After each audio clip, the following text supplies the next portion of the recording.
Accepter de travailler honnêtement. Deuxième part que tu dois faire, parce que Dieu veut te bénir matériellement, parce qu'il a des souhaits pour toi. La deuxième part que tu devais faire, c'est de bien gérer ce que Dieu te donne. Tu veux avoir de l'argent, tu veux nourrir ta famille comme il le faut, tu veux te payer une voiture, tu veux vivre à l'aise, il faut bien gérer ce que Dieu te donne. Ça, c'est le domaine de la science enseignante, mais je suis en train de tricher un peu dedans. Il faut bien gérer ce que Dieu te donne. Bien gérer ce que c'est tellement important. Dieu est le pouvoir de nos besoins, de nos richesses. On n'est que des intendants de Dieu, c'est-à-dire des gestionnaires de Dieu. Ton argent, ce n'est pas pour toi, hein? C'est pour Dieu. Il te confie pour que tu puisses gérer cela. Mais jusqu'aujourd'hui, comment tu as géré tes finances alors que tu aspires être béni matériellement? Comment tu as géré ton argent? Comment tu as géré tes finances?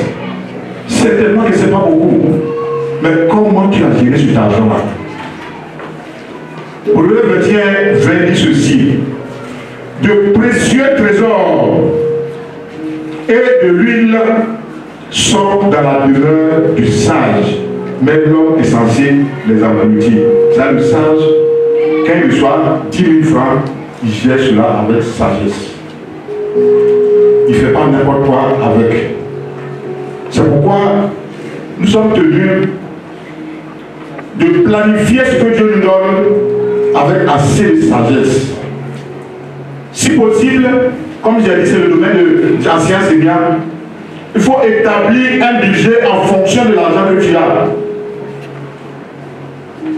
Tu as vu ton frère qui a fait un mariage grandiose.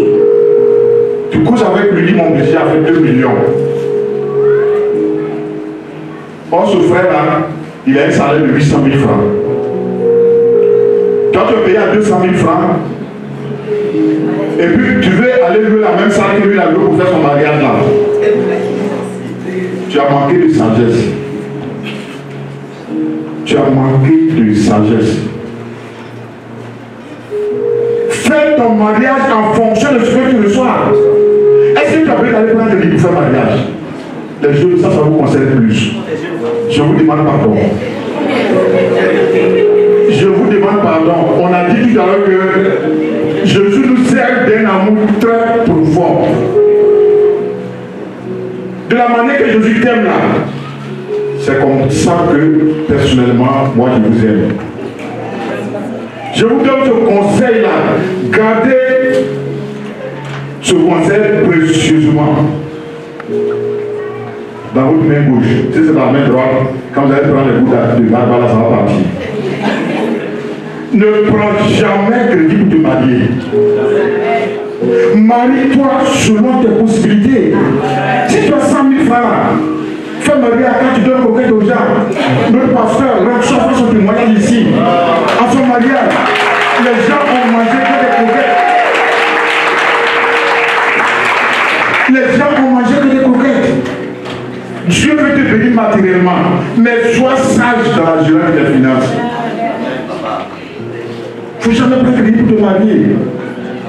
Même si la femme t'oblige, il ne faut pas le faire. Demain, quand ça ne va pas aller, tu vas quitter au travail, tu vas venir dire que ces bagages sont partis. Et tu ne seras pas où il se trouve pendant 1 an. Quelqu'un déjà pris. Alléluia. Nous les hommes, ça nous concerne. Évitons de se faire enseigner par d'autres femmes. Évitons les maîtresses. C'est du gaspillage inutile. Ce n'est que du regret. J'ai un ami qui a été directeur technique d'une grande entreprise de la place. c'est à sa retraite qu'il allait prendre une métisse. Est-ce que ça ne jamais rencontré dans l'ancienne lumière? Il allait prendre une métisse comme maîtresse. Il a époux et il allait prendre la métisse à Marguerite. En premier, la femme offre une voiture. Mais ce qu'il a vécu par la suite est désagréable à dire. Un jour, la maîtresse qui enseigne là, l'a giflé. Je suis en train de parler de gérer bien les finances. Et quand il a quitté là-bas, il avait un petit sac au dos. Il allait devant sa femme, il pose la question à sa femme. Est-ce que tout le temps que j'ai fait avec toi, on a eu 2 enfants, est-ce que tu m'as une fois giflé? La femme dit à quoi tu me poses cette question-là? Elle dit, je peux plus cacher, on vient de me gifler. Donc je reviens à la maison. Donc je reviens à la maison. Alléluia. Je reviens à la maison. Évitons le gaspillage inutile. Les maîtresses sont 10 fois plus exigeantes que ta femme à la maison. Pendant que tu vas payer Hyundai pour ta femme de maison, elle va demander un Range Rover. Juste pour t'appauvrir, pour ne pas que matériellement tu sois béni. Papa, si tu es dedans, il faut quitter. Un jour, j'étais allé au funérailles dans un village à la frontière du Ghana. Et puis les hommes avaient une causerie, une très bonne causerie. Chacun était en train de dire ses emplois, ses maîtresses. Et il y a un qui se lève et va dire, un homme qui n'a pas de maîtresse n'est pas un homme. Je dis à si on ne se connaissait pas, il fallait que je prenne du temps. Mais mon cœur a commencé à se mélanger. Donc celui qui a dit que quand tu n'as pas de maîtresse, tu n'es pas un homme, tu l'as apprécié, il dit, monsieur, moi et ma femme, ça fait 22 ans ensemble.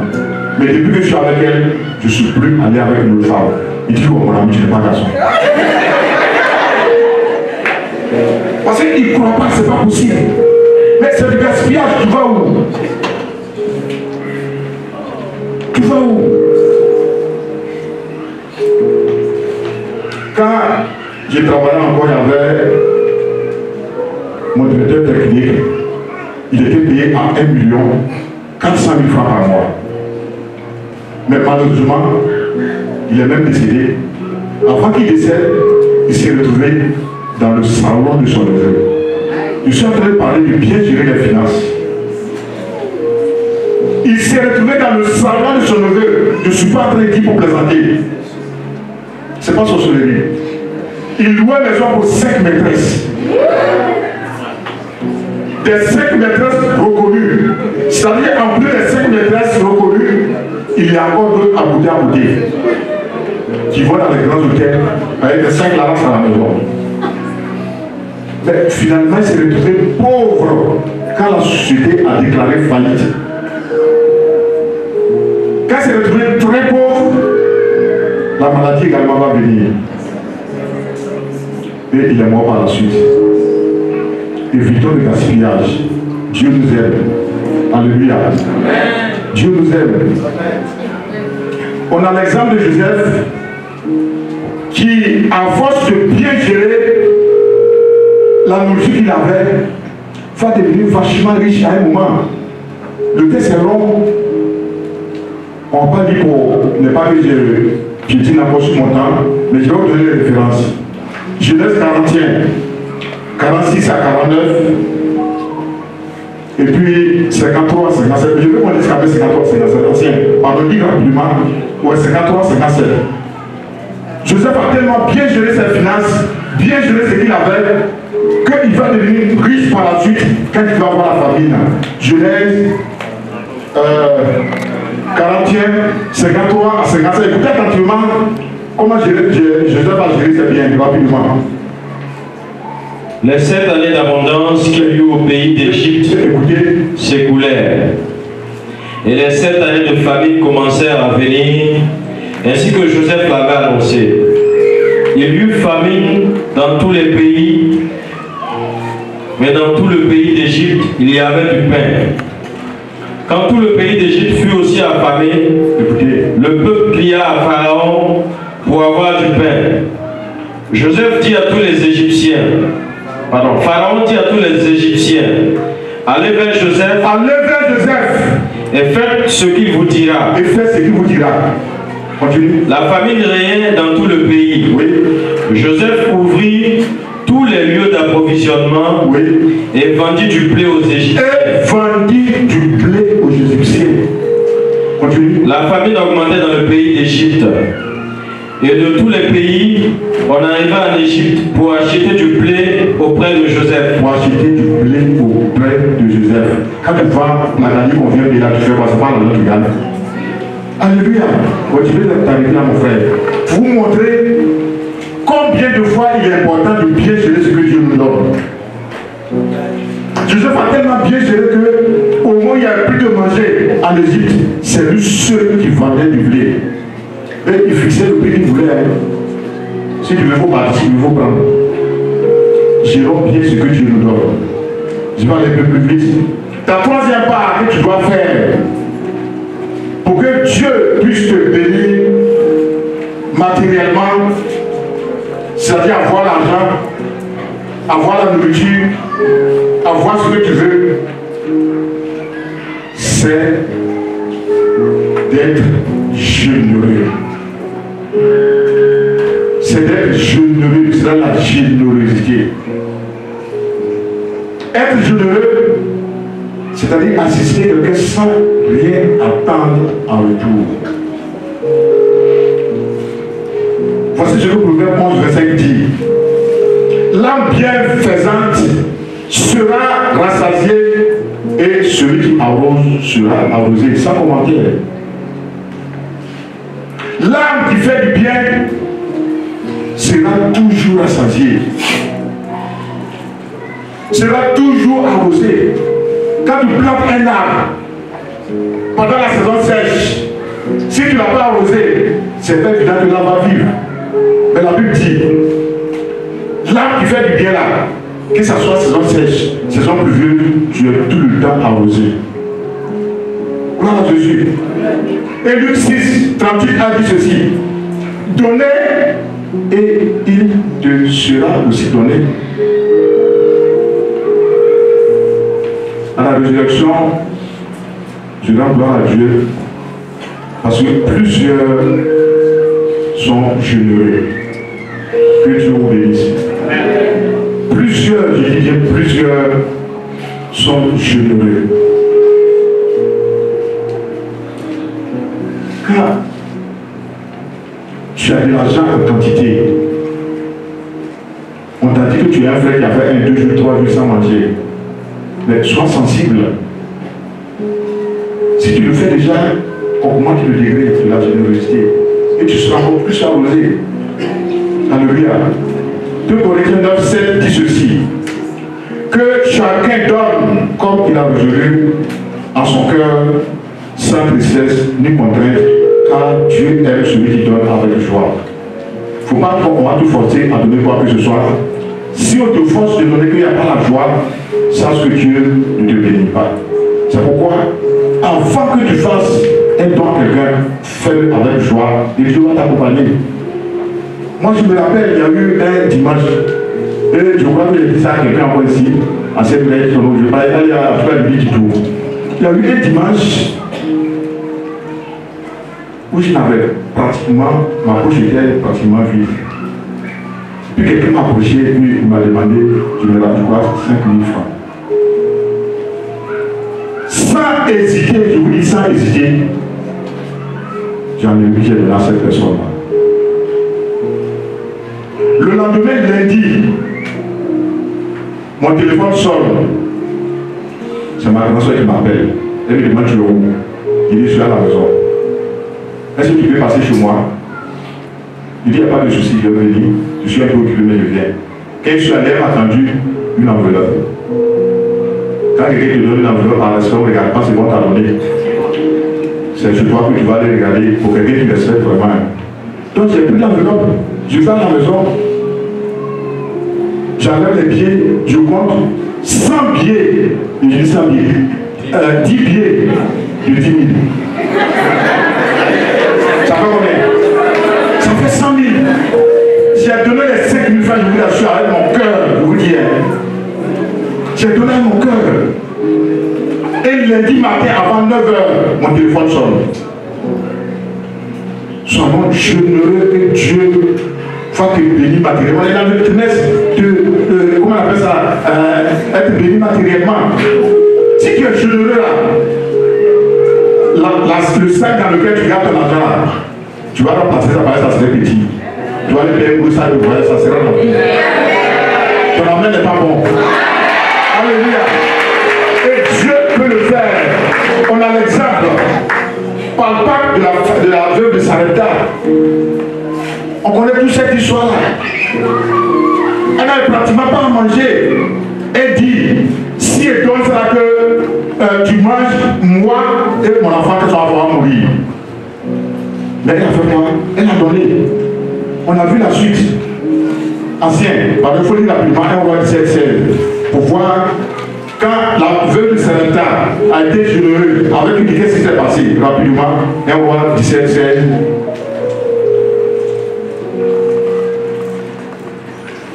Un roi 17, 16. La farine qui était dans le pot, oui, ne manqua point. Ne manqua point. Et l'huile qui était dans la cruche ne diminua point. Alléluia. Selon la parole que l'Éternel avait prononcée par Élie. Alléluia. Soyons généreux. Et Dieu, dans sa grâce, va te bénir. Gloire à Jésus. Va te bénir. Je vais aller sur le dernier point. Ta quatrième part que tu devais faire pour que Dieu puisse te bénir, mais cette fois-ci, ce n'est pas la bénédiction matérielle, mais je vais parler de la bénédiction physique. La bénédiction physique, j'ai dit quoi? Quand il définissait tout à l'heure, santé. Dieu se soucie de ton bien-être corporel, c'est-à-dire ta santé. Mais qu'est-ce que tu as à faire? Quelle est ta part à accomplir pour que tu puisses être en bonne santé? Voilà Jésus. Si nous voulons être en parfaite santé corporelle, il faut que nous veillions sur notre corps. Parce que le corps que nous avons ne nous appartient pas. Ton corps ne t'appartient pas, ça appartient à qui? À Dieu. Donc tu dois prendre soin de ce corps qui appartient à Dieu. C'est pourquoi Corinthiens 6, 19 dit ceci. Ne savez-vous pas que votre corps est le temple du Saint-Esprit qui est en vous, que vous avez reçu de Dieu, et que vous ne devez-vous pas appartenir point à vous-même? Veillons sur notre corps. Certainement tu me dis, mais comment je peux veiller sur mon corps? Comment je peux veiller sur mon corps pour qu'il soit en bonne santé? Pour que ton corps soit en bonne santé, que tu sois femme. C'est des choses qu'on ne fait pas, mais c'est tellement important. Dieu m'a mis en cœur de t'en parler encore ce matin. Que tu sois vieux, que tu sois femme enceinte même, tu sois tous les niveaux, tu es appelé à faire du sport. Tu es appelé à faire du sport. Qui pratique un sport ici? Qui allait une fois à la salle pour faire du sport? Qui marche comme moi au moins 5 km et demi par jour? Voilà, là on est nombreux. Alléluia. La marche c'est du sport. Mais tu te lèves chaque jour du mois. Tu es couché dans ta chambre. Ton sport, c'est salon-chambre. Salon-chambre. Mais à un moment, tu vas pas dire que tes pieds sont enflés. Lorsque j'ai fait mon premier voyage sur Ouaga, quand je suis arrivé, mes pieds ne pouvaient pas rentrer dans le chaussure, j'étais obligé d'aller payer ta pète. C'était avec le train. On a duré en son temps. Le pied est enflé. La pratique du sport permet de prendre soin de ton corps. Alléluia. Et ça t'évite assez de maladies cardiovasculaires, telles qu'une hypertension et autres, même l'AVC. Alléluia. Ensuite, la pratique du sport nous produit également de l'énergie dans notre corps. Ça te permet d'avoir de l'énergie. Après cela, il faut avoir une bonne alimentation équilibrée. Quelqu'un va me dire ça, c'est pour les riches. Ce n'est pas pour les riches. Une fois, je me rappelle, j'étais un peu malade. Et puis, il y a une des collègues médecins de mon grand frère qui me recevait. Dès que je suis assis devant elle, par rapport à mon nom, elle me dit, tous les problèmes, là, vous connaissez. Vous êtes dans aubergine, aubergine. Mais tu vas être malade comme ça. Puisque quand elle m'a touché, ça donne l'impression que j'étais un peu anémié. Pour dire que l'alimentation, mon alimentation n'était pas équilibrée. Tu ne veux pas quitter aubergine, garde pas. Si tu as ta femme à la maison et que pendant un mois, tu lui donnes du garba sur le magasin, elle va faire. Elle va partir. C'est pas malade, mais elle va partir même. Alléluia. Alléluia. Donc, en premier, on doit faire quoi? Pratique du sport, une bonne alimentation. Et puis, la dernière partie, c'est quoi? Ça là, africain, on n'aime pas ça, on ne peut pas faire ça là. Il faut du repos au corps. Dieu a travaillé dans Genèse 2 pendant 6 jours et pendant 6 jours. Et le 7e jour, il a fait quoi? Il s'est reposé parce que son corps était fatigué. Alléluia. Son corps était fatigué. Le repos nous permet de nous ressourcer spirituellement et physiquement. Plusieurs personnes, serviteurs de Dieu, sont morts par manque de repos. On fait des crises par manque de repos. Nous sommes dans le trimestre de la bénédiction en santé. Ton corps ne t'appartient pas. Ça appartient à Dieu. Tu es tenu de prendre soin de ce corps-là. En pratiquant du sport, une bonne alimentation, composée de légumes, de fruits. Ça aussi, on n'aime pas ça, nous Africains. Prends son argent pour payer fruits et légumes là. Ah, c'est pas là, c'est pas là. Oh, c'est ce qui est conseillé au corps. La dernière fois, j'ai vu un monsieur, son témoignage m'a épaté. Le monsieur a dit que ça fait pratiquement des années qu'il n'est pas tombé malade. Mais c'est sa femme aussi qui souffre en fait. Il ne mange pas la sauce. Ça lui faisait 3 ans quand il avait demandé, il n'a jamais mangé de sauce. Parce qu'il trouve que les sauces, telles que graines et arachides, c'est des choses qui sont dangereuses. Je ne te dis pas de ne pas manger, mais prends garde. Celui que quand tu as l'âge de faire avancer, mange graines et arachides avec réserve. Quand nous mangeons, c'est quelle partie de notre corps qui reçoit la nourriture? C'est l'estomac. Mais tu manges sauce graines à 24 heures. Et puis tu t'as dormi. Mais ton corps est au repos. L'estomac va travailler comment? Le lendemain, quand tu vas te réveiller là, jusqu'à 16 heures, tu vas sentir des bruits à l'estomac. Tu manges arachide à midi, tu manges graines le soir.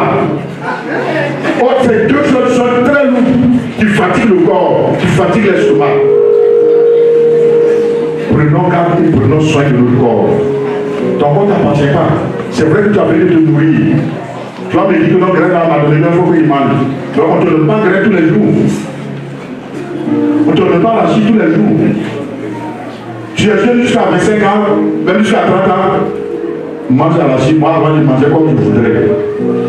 Mais même quand on fait les jus du soir que je fais là, pour ceux avec qui je mange à ça, je paie chaque fois du pain, c'est le pain que je mange. Quand 21h passe là, il suffit de manger la sauce. Tu vas manger sauce à 21h. Et puis tu vas te coucher, tu vas avoir la sauce qui coule à tes narines. Ta tête là te brûle. Tout ton corps va commencer à travailler, tu vas passer que c'est le début d'APC. Mais si tu n'as pas mangé sauce à 21h, là, ça va te faire quoi? Prends soin de ton corps. Alléluia. Prenons soin de notre corps. Ça ne nous appartient pas. Et en le faisant, Dieu va permettre que nous soyons en parfaite santé. Alléluia. Gloire à Jésus. Que Dieu, dans sa grâce, te bénisse richement. Et que sa faveur soit sur toi. Qu'il te bénisse matériellement, physiquement. Pour qu'on sortir de cette finesse-là, chacun puisse apporter témoignage. Gloire à Jésus. Je suis à ma conclusion. Étant les bien-aimés de Dieu, il a de grands souhaits pour nous. Mais nous devons nous lever pour faire notre part en acceptant de travailler, en gérant nos biens avec sagesse, tout en étant généreux, sans toutefois oublier de veiller sur notre santé. En le faisant, Dieu est avec nous chaque jour. Que Dieu nous bénisse et qu'il bénisse sa parole encore une fois.